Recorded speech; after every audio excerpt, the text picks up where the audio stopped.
1st. I feel like April just like shot by. So it's May 1st, 2026. How y'all doing? It's Friday night. So I hope you're having a good Friday, making it to the weekend. I remember when people, when I worked like in a corporate cubicle job, they'd be like, like they would call Thursday Friday Eve. They'd be like, happy Friday Eve. Woo! And then I was like, I don't think cubicle life is for me because if that's someone's excitement, is Thursday evening leading to Friday. Like that's really sad. So I don't know. That's the cool thing about when you're like an actor and you work in the arts. Like every day kind of can be Friday because your whole career is based on gigs. So if you don't have a gig, every day can feel like Friday. But yeah, I feel really bad for those cubicle workers. Because the first time I ever heard that, I was like, wow, that's a really sad life. They're like, oh my God, happy Friday Eve, happy Friday Eve. They have that like weird smile on their face, like happy Friday Eve. I'm so happy. Can't you tell I'm happy on the outside, but I'm really crying on the inside. All right, so what are we talking tonight? We're talking about restaurants. The places that you go to eat food, restaurants that make the food. And now it's getting to the point where I guess in this American economy that going to a restaurant might be cheaper than buying groceries. Maybe. I don't really know. When it comes to restaurants, I think the best food in the country is in Chicago. And I'm just saying, like, Chicago has the best food in all of the United States of America. I will say, like, in LA, I didn't think the food was that good. I feel like a lot of restaurants in Los Angeles, or you just go there to be seen. You're like, oh, I'm at this restaurant. Look at me, right? Like, people in LA will go to any restaurant if they think it will make them more famous, right? So, for example, like, if I was like, yeah, Whataburger can make you famous now, like, all of these wannabe celebrity LA people would like go right to Whataburgers. Like, oh, we're at the Whataburger tonight. I hope I'm famous. I hope I'm famous. So that was kind of like what LA was like for me when it came to the restaurant scene. Is that it wasn't really about the food. It was just about being seen at the restaurant. That's a big LA thing. They're like, oh yeah, we're gonna order some food at this LA restaurant, but we're not gonna eat it. We just want to look like we're eating so we can like look famous at the restaurant. And that was like a big Los Angeles thing, right? So any restaurant in LA that is labeled where you can get famous, like people, like wannabe people will flock to it, right? You'd be like, oh yeah, if you hang out at this McDonald's, you could be famous. And people in LA will be like, oh my God, give me a Big Mac and supersize it. And ooh, I'm not gonna eat it, but I'm gonna take 10,000 photos of food. Here's the thing.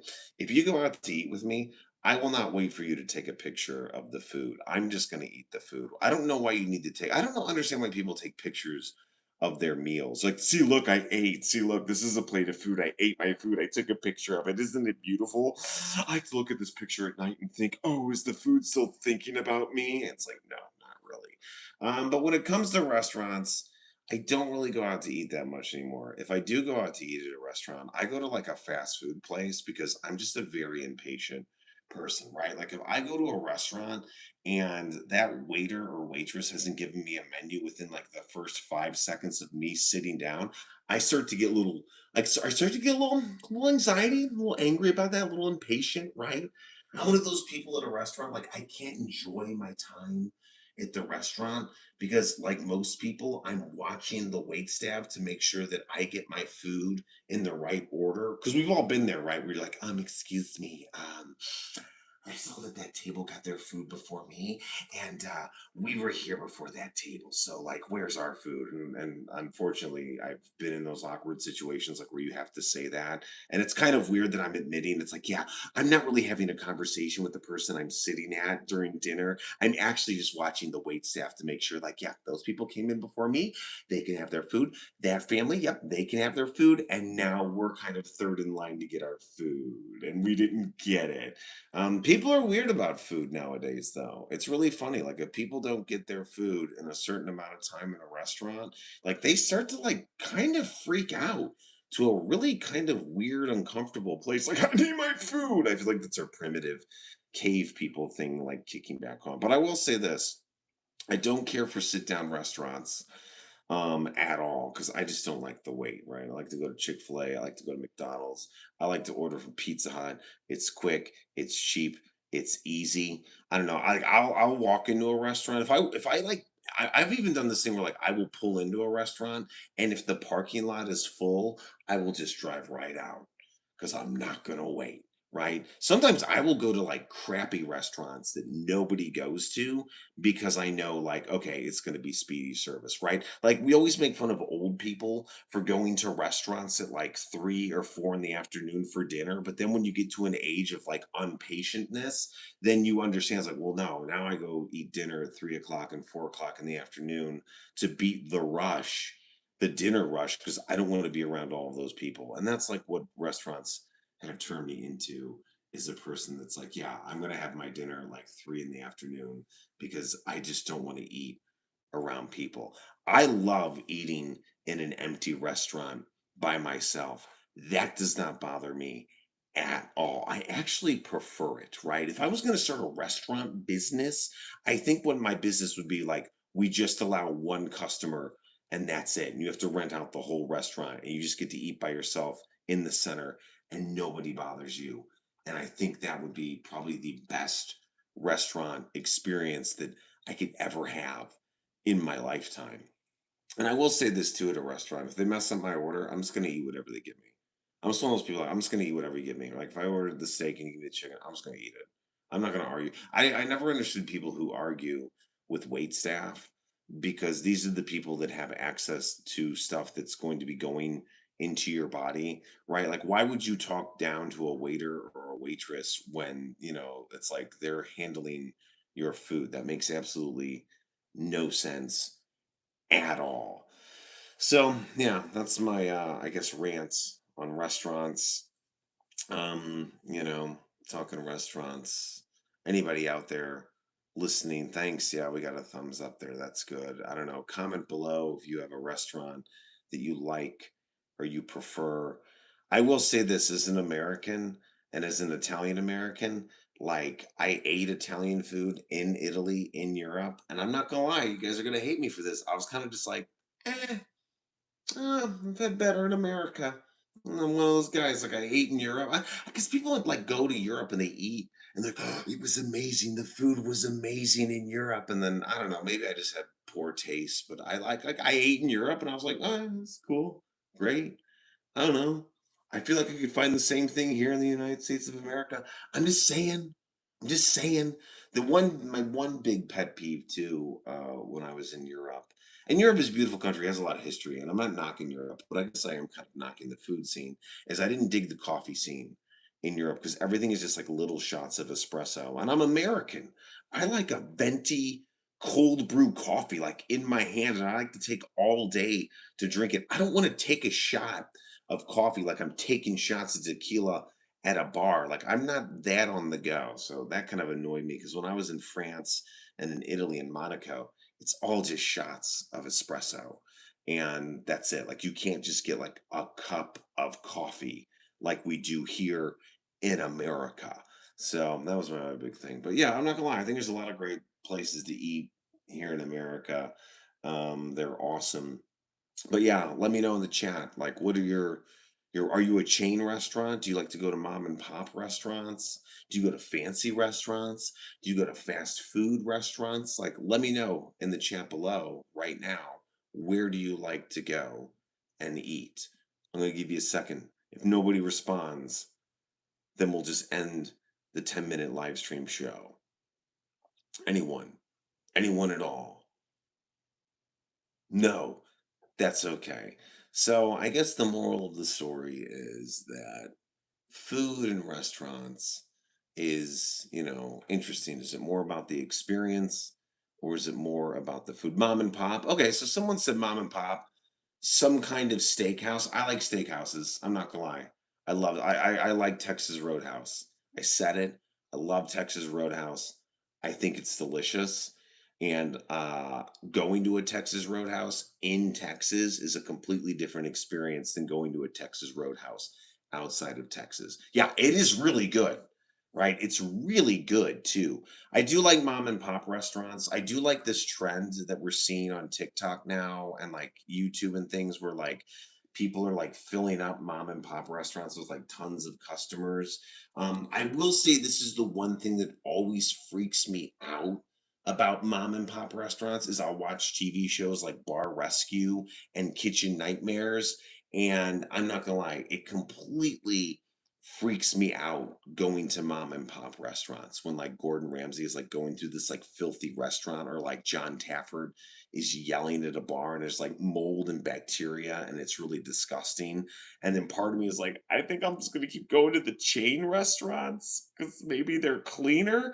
So that's the one thing that always freaks me out about mom and pop restaurants is there's so many reality shows out there that just like show us the crappiest mom and pop restaurants in the United States of America. And it makes me paranoid to eat at mom and pop restaurants because of that. Like, I don't even care like Gordon, because here's the thing, like I always see like Gordon Ramsay like comes in and he fixes a mom and pop restaurant. And I love how they never really acknowledge the restaurant after he leaves. Because you know that like the restaurant's gonna go right back to what it was, right? Yeah. Oh, let's see. Oh, for sure. Yeah, there's some bad ones, but there are good ones. There are good ones, and I do agree. Yeah, the show is very exaggerated. It's very because again, they have to show us the bad shows because as people who watch reality TV, we love to watch the dysfunction. But I do agree with you, Skater, that there are some really good restaurants out there. And I'm one of those people, I don't know, Skater, if you're like me, but once I find a good restaurant, I stick to it. I stick to it. I don't like trying out new restaurants, right? I just have like some set ones. I stick to them. I don't go anywhere else. Because I'm just one of those people who likes that. But yeah, mom and pop restaurants. Yeah, drop it in the chat. What do you people prefer? Do you prefer mom and pop? Yeah, I'll wear it out too. I think my goal in life would be like a regular at a restaurant where you just walk in and they know your name and they know your order. I will say I did have that backfire on me one time. So when I lived in Chicago, if you didn't know in Chicago, in the city of Chicago, there's a lot of restaurants. I don't know if it's like this now because I don't live there anymore, but there was a lot of restaurants in Chicago that were BYOB. So you could bring your own alcohol to the restaurant. So when I was like in my 20s and I was taking girls out for dinner, I wasn't going to restaurants that served alcohol because that's a bit, because like you buy a couple of drinks at a restaurant, you're already up like $60 before you even order food. So I would go to BYOB restaurants. I would go to this one restaurant. It was in Lincoln Square, and it was called Pizza Art. And I went to it all the time, and the food was really good, and it was a BYOB. And so what I would do is I would take girls on dates there because I would go get like a bottle of wine that was like $10, bring it to Pizza Art. That would be our alcohol for the evening because Pizza Art doesn't serve booze, and the food was relatively, affordable. So I took a lot of dates to Pizza Art, and I was a regular there. And the waiter, what a douche this waiter was, is I was on a date there, and the waiter like calls it out in front of my date. He's like, "Man, you're here a lot with like different girls." And I was like, "Well, what?" And then I remember I had to like improvise. I had to improvise. I was like, "Well, I take a lot of my clients here. I don't even know what clients I." Thankfully, the girl was like, "What kind of clients do you have?" Like, she didn't ask me that. I think she knew, but she didn't want to. Let's just say that after that date, I never saw that girl again. But I was like, "Dude, waiter," and he was a guy. I was like, "Bro code, bro." I was like, "Don't break the bro code." Okay. Also, like, I'm a regular customer. It doesn't matter who I bring to the restaurant. Okay. Let's just say after that, I didn't go back to Pizza Art probably for a month or two, even though the food was fantastic. But I was like, what? I was like, how dare what? What, waiter? You can't say that to me. I'm on a date. Don't tell the girl I'm on a date with that I come on a lot of dates here. Here's the thing. It's like going out to dinner is one thing. It'd be a different story. It's like, dude, you make out with them in the bathroom. But I wasn't doing that. It wasn't classy dates. Here's a nice $10 bottle of wine because I'm in my 20s. I'm broke like everyone else. I'm young. So we all, as men, and as women, we all have our first date spots, right? We're like, hey, let's have our first date here. because I'm comfortable here and I know the area, right? Don't call somebody out when you figure out that that's their first date spot. I would never do that to anybody, ever, ever. So I don't, yeah, I was like, bro, why would you do that? So I would assume he's just probably jealous, he sees it. And I was like, look, buddy, if you want, I could teach you. That was what he should have done. He's like, I see you go on dates here with a lot of different ladies, you know. But yeah, that was like super disrespectful. I've never had a waiter in my life say anything like that. So that I don't know. Yeah, it's one of those things that's always burned in my mind. Yeah, I always remember because I was like, what the what? I remember looking at this guy, I was like, bro, like, what are you doing right now? Right? So, and luckily I'm an amazing improviser. So I like talked my way through it. But I was just like, oh, Pizza Hut, how dare you? Right? The best would be is like, how do you complain to like the manager about that? That'd be the other thing. Is like, how do you make that complaint to the manager? It's like, hey, excuse me, restaurant manager, your waiter just called me out for like, you know, bringing lots of dates to your establishment. I don't know if that can get him in trouble or not. And hopefully the manager like, dude, that's like bro code. That's restaurant bro code. Like he's out, bro. But I don't know how you would file that complaint. I don't know how that would be like a Google review. My 1-star Google review. It's like, yeah, I go here a lot and I take a lot of dates here. This guy called me out that I take a lot of dates, 1 star, but then that's out on the internet too. So the moral of the story is, yeah, waiters, don't break bro code. You know, don't do it. Not cool, right? We were having a really lovely romantic evening with a $10 bottle of wine, and this waiter just like destroyed it. Okay. And I'm a nice, classy person. It's a different story, right? I've seen these scenarios, right, where like bartenders and wait staff will come in if the guy's like really rude and mean and ignorant and a douchebag and they're like saving the girl. I get that. But that wasn't this. I was like nice and classy, and I was like, I brought this red wine, and here, let me pour you a glass. And this is just dinner. We're just having dinner. That's it. Tell me about yourself, right? And I can't believe this waiter did that. Yeah, can't believe it. Yeah, man, breaking the bro code. Yeah, we won a little long tonight on the 10-minute live stream. But Skater, I think Skater, whoever you are, thanks for watching. You kind of really opened up that. Yeah, that's a good story to tell. So the moral of the story is if you go to the restaurant over and over again with different dates, I guess start wearing different costumes like wigs and mustaches or something of that nature. I don't know. Or just meet at a Starbucks. That's another thing too. I started making first dates be more at Starbucks because I was like, I'll buy you a $4 or $5 cup of coffee versus like a whole dinner with somebody, So I don't know. That's just my thing. Guys, it is Friday night. Oh my God. I hope you have some exciting plans for Friday night or Saturday night. It's May. Summer is right around the corner. The pools are opening up around the corner. Um, Again, I'm the Theater Bro. Remember, like, subscribe, do all those amazing things. And I will talk to you guys later. Have a great night. You guys are